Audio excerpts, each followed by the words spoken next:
Joining me now with more is Evan Sohn, chairman and CEO of Recruiter.com. Evan, a lot of changes in the labor market last month. Why?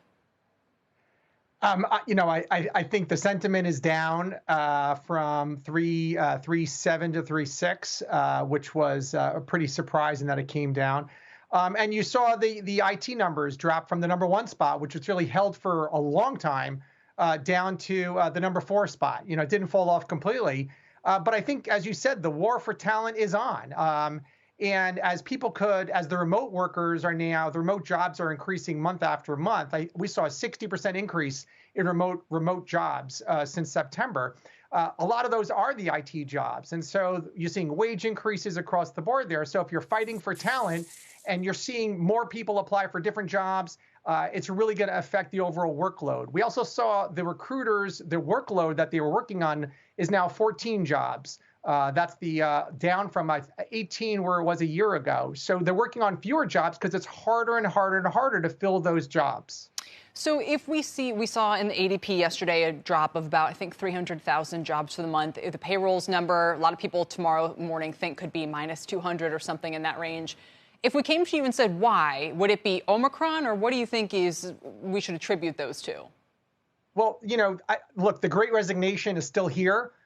We predict it'll still be here through the summer. Millions of people quit their jobs in December. Who quits in December? The answer was millions of people actually quit in December. 900,000 more people quit this past December than they did a year ago December. And so those jobs need to be filled. We saw the backfill number. Those are the vacant jobs that created vacant by someone actually leaving.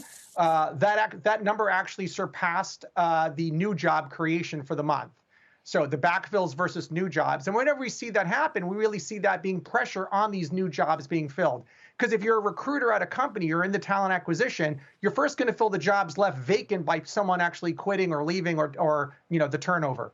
I almost wonder if there's two things going on here. One is that in some ways the labor market is slowing its gains because, to your point, there's a lot of jobs that need to be backfilled. People are overwhelmed, but it's still sort of underlying strength. And yet at the same time, Omicron sort of ahead. I mean, the jobless claims don't show any sign that this is a persistent headwind, that there's a problematic slowing of the labor market. Yeah, I completely agree with you, Kelly. I think part of the challenge is, and the reason we're calling it a war for talent, is everyone is now more valuable than they were 2 years ago. First of all, there's wage increases across the board, and we saw recruiters working on even the work collar roles now because everyone is more valuable, and those high tech talent are actually even more valuable. So we're seeing salaries increases, we're seeing wage increases in those areas, and so that's really creating this pressure on the actual labor market itself. Very, very interesting. I can't wait to see the details tomorrow. It's changing rapidly before our eyes. Evan, great to have you here. We really appreciate it.